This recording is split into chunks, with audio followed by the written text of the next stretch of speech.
दूसरी कहानी उत्तर प्रदेश के कौशाम्बी जिले की है। कौशाम्बी में एक थाना है कोखराज।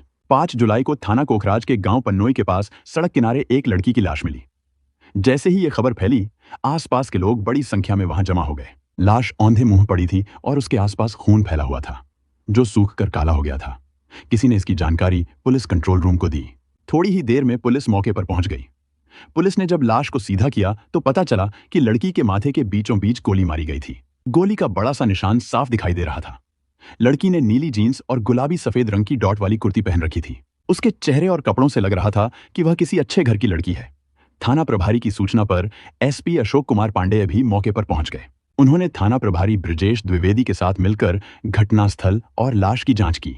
लाश के पास न तो कोई खोखा मिला और न ही उतना खून था जितना गोली लगने पर होना चाहिए था। इससे पुलिस को शक हुआ कि लड़की की हत्या कहीं और की गई और फिर लाश यहां लाकर फेंक दी गई। पुलिस ने मौके पर जुटे लोगों से लड़की की पहचान कराने की कोशिश की, लेकिन कोई उसे पहचान नहीं पाया। इसके बाद पुलिस ने औपचारिक कार्रवाई पूरी कर लाश को पोस्टमार्टम के लिए भेज दिया। फिर थाने में पन्नोई गांव के चौकीदार की तहरीर पर अज्ञात हत्यारों के खिलाफ हत्या का केस दर्ज कर लिया गया। लड़की की पहचान न हो पाने की वजह से उसका पोस्टमार्टम 9 जुलाई को किया गया। पोस्टमार्टम 2 डॉक्टरों अनुभव शुक्ला और रेखा सिंह ने मिलकर किया। इस पूरी प्रक्रिया की वीडियोग्राफी भी कराई गई। पोस्टमार्टम रिपोर्ट में चौंकाने वाली बातें सामने आईं। रिपोर्ट के मुताबिक लड़की के साथ जबरदस्ती की गई थी और वह गर्भवती भी थी। डॉक्टरों ने जांच के लिए जरूरी नमूने जैसे स्वाब और स्मीयर सुरक्षित रख लिए। पोस्टमार्टम रिपोर्ट के मुताबिक युवती की मौत लगभग 115 से 120 घंटे पहले हुई थी, यानी लाश मिलने से करीब 1.5 दिन पहले ही उसकी हत्या हो चुकी थी। अंदाजा लगाया गया कि उसकी हत्या 4 और 5 जुलाई की दरमियानी रात करीब 12 से 1 बजे के बीच हुई थी। जिस तरह उसके माथे पर पास से गोली मारी गई थी, उससे साफ लगता था कि गोली चलाने वाला उसका कोई करीबी था। जब लड़की की पहचान नहीं हो पाई तो पोस्टमार्टम के बाद 10 जुलाई को पुलिस ने उसका अंतिम संस्कार करा दिया। यह केस कौशाम्बी पुलिस के लिए बड़ी चुनौती बन गया, क्योंकि 7 दिन बीत जाने के बाद भी मृतका की शिनाख्त नहीं हो पाई थी। एसपी अशोक कुमार पांडेय ने लाश की पहचान और मामले की सच्चाई पता लगाने के लिए थाना पुलिस के साथ साथ क्राइम ब्रांच की एक टीम भी लगा दी। घटना के 8 दिन बाद यानी 12 जुलाई को पुलिस ने लाश की तस्वीरें व्हाट्सएप, फेसबुक और बाकी सोशल मीडिया पर फैलाईं। उसी दौरान किसी ने क्राइम ब्रांच को फोन करके बताया कि यह लाश हिना तलरेजा नाम की लड़की की है। उसका फेसबुक पर अकाउंट भी है। पुलिस के लिए यह जानकारी बहुत अहम थी। पुलिस ने हिना का फेसबुक अकाउंट चेक किया तो उसमें उसका पता और मोबाइल नंबर मिल गया। जब पुलिस ने उस नंबर पर फोन किया तो वह बंद मिला। उसके बाद जब नंबर की लोकेशन ट्रेस की गई तो उसकी आखिरी लोकेशन इलाहाबाद के मीरापुर से लगे मोहल्ले दरियाबाद में मिली। इस आधार पर पुलिस ने अंदाजा लगाया कि मृतका इलाहाबाद की रहने वाली हो सकती है। इसके बाद क्राइम ब्रांच की टीम हिना के घर वालों की तलाश में इलाहाबाद पहुंची। 4 दिन की मशक्कत के बाद 18 जुलाई को पुलिस उसकी मां नीलिमा तलरेजा तक पहुंच गई। उसी दिन थाना पुलिस और क्राइम ब्रांच की टीम मीरापुर गई तो पता चला कि हिना वहां अपनी मां के साथ किराए पर रहती थी। जब हिना की लाश का फोटो मकान मालिक को दिखाया गया तो उसने तुरंत पहचान लिया। उसने बताया कि यह फोटो हिना तलरेजा की ही है। वह करीब 1 महीने पहले अपनी मां के साथ यहां किराए पर रहती थी, लेकिन कुछ समय बाद मकान खाली कर दिया था।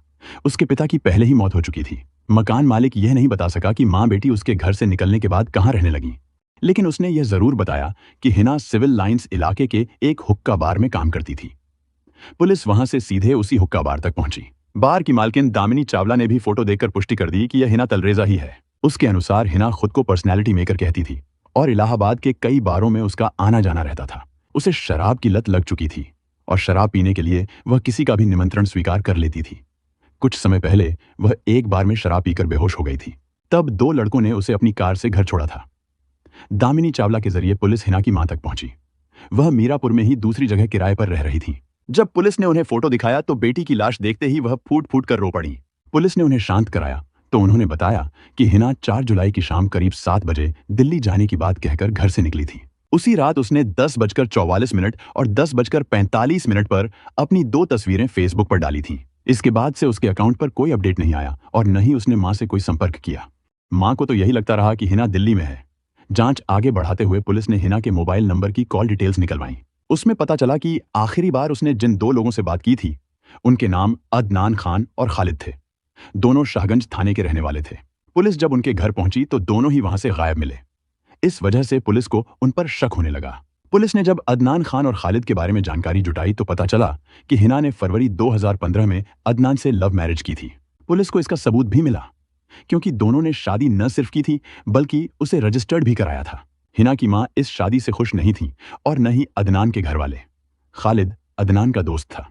पुलिस ने मुखबिरों से जानकारी ली तो पता चला कि अदनान और खालिद मुंबई में छिपे हुए हैं। पुलिस की एक टीम उन्हें पकड़ने मुंबई पहुंची, लेकिन पुलिस से पहले ही दोनों वहां से भाग निकले। इस वजह से टीम को खाली हाथ वापस लौटना पड़ा।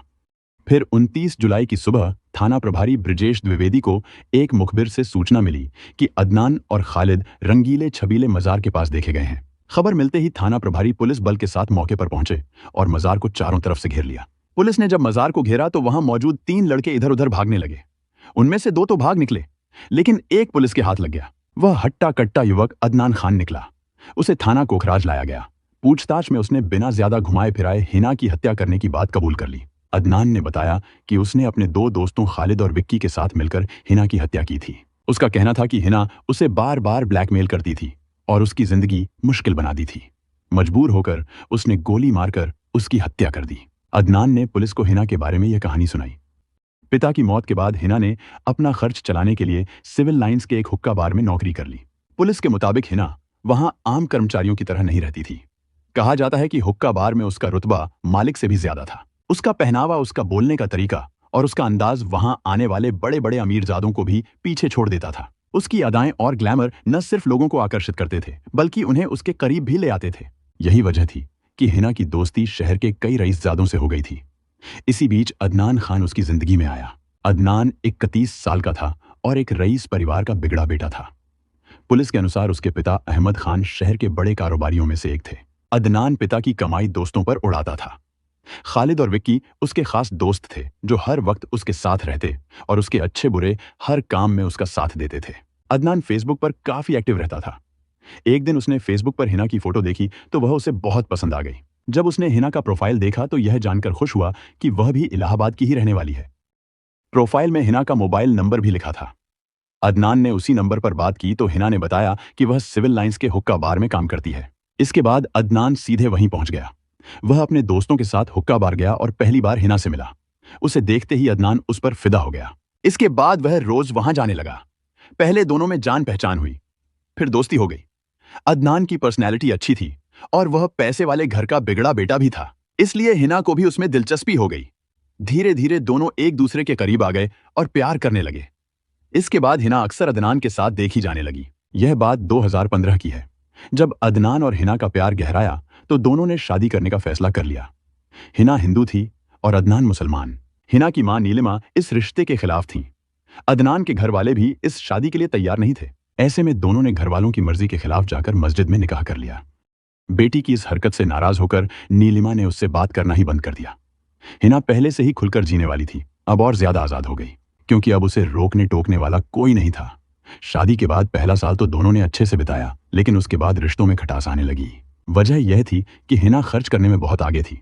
अब अदनान को उसका खर्च उठाना मुश्किल लगने लगा था। शादी के बाद भी हिना हुक्का बार में काम करती रही, जबकि अदनान चाहता था कि वह नौकरी छोड़ दे। उसे हिना की यह बात बिल्कुल पसंद नहीं थी। इसके अलावा अदनान चाहता था कि हिना अपनी आदतें बदले और एक अच्छी बीवी की तरह रहे, लेकिन हिना अपनी मनमानी करती थी।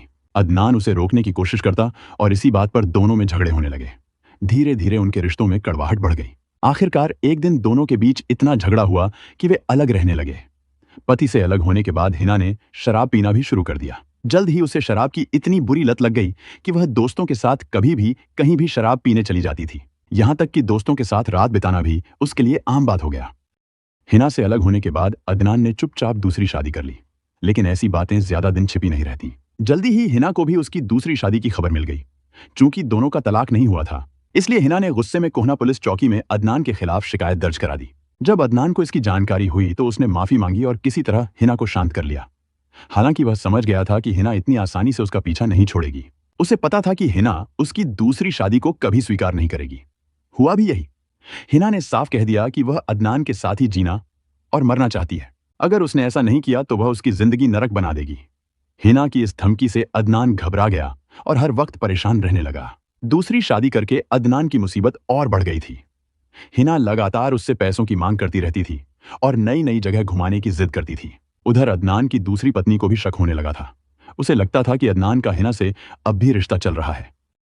अदनान किसी भी हालत में अपनी दूसरी बीवी को खोना नहीं चाहता था और उसकी बीवी भी अदनान पर पूरी तरह हक जताती थी। यही वजह थी कि अदनान ने हिना को हमेशा के लिए रास्ते से हटाने का मन बना लिया।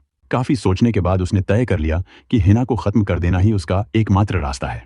यह काम वह अकेले नहीं कर सकता था, इसलिए अपने दोस्तों खालिद और विक्की को इसमें शामिल कर लिया। दोनों ने भी उसकी मदद करने के लिए हामी भर दी। फिर तीनों ने बैठकर हिना की हत्या की पूरी योजना बनाई। उसी योजना के लिए अदनान ने एक पिस्टल भी खरीद ली। योजना के मुताबिक 4 जुलाई 2017 की शाम अदनान ने हिना को फोन कर दरियाबाद बुलाया। हिना घर से निकली तो अपनी मां नीलिमा से कहकर गई कि वह दिल्ली जा रही है और जल्द लौट आएगी। नीलिमा ने उसे बहुत समझाया, लेकिन हिना अपनी जिद पर अड़ी रही और घर से निकल गई। दरियाबाद पहुंचने पर चौराहे पर अदनान कार लिए खड़ा मिला। कार में उसके साथ खालिद और विक्की भी मौजूद थे। हिना के बैठते ही कार शहर से बाहर की ओर बढ़ने लगी। रास्ते में अदनान ने योजना के अनुसार कार को एक सुनसान ढाबे की तरफ मोड़ दिया, ताकि वहां बिना किसी की नजर में आए अपनी योजना को अंजाम दे सके। अदनान के मन में क्या चल रहा था, इसका अंदाजा हिना को नहीं था, इसलिए वह निश्चिंत होकर उनके साथ चली गई। कार खालिद चला रहा था और कानपुर की ओर बढ़ रही थी। रास्ते में चारों ने बियर पी। रात करीब 10 बजे मूरतगंज स्थित एक ढाबे पर उन्होंने खाना खाया और फिर वापस कार में बैठकर आगे बढ़ गए। खाना खाने और नशे के बाद माहौल हल्का फुल्का था। हिना ने भी कार में बैठकर 2 सेल्फी ली और उन्हें फेसबुक पर पोस्ट कर दिया। यह उसकी जिंदगी की आखिरी पोस्ट साबित हुई। कार में अब भी खालिद ड्राइव कर रहा था और विक्की आगे की सीट पर बैठा था।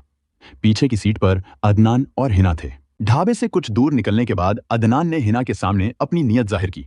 उसने उससे शारीरिक संबंध बनाने की बात की, लेकिन हिना ने साफ मना कर दिया।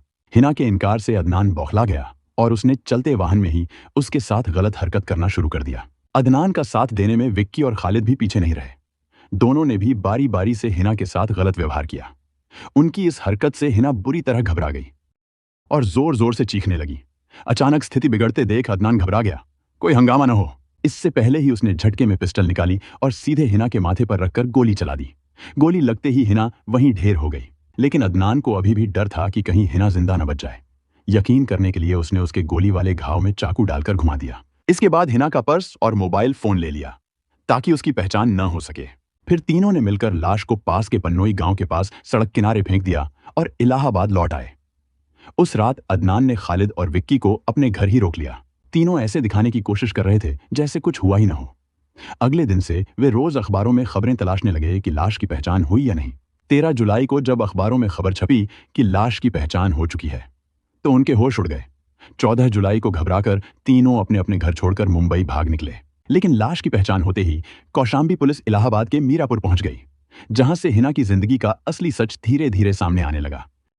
खुलासा होने के बाद पुलिस ने अज्ञात के स्थान पर अदनान खान, खालिद और विक्की को नामजद आरोपी बना दिया। अदनान के दोनों साथी खालिद और विक्की को पकड़ने के लिए पुलिस ने उनके ठिकानों पर दबिश दी।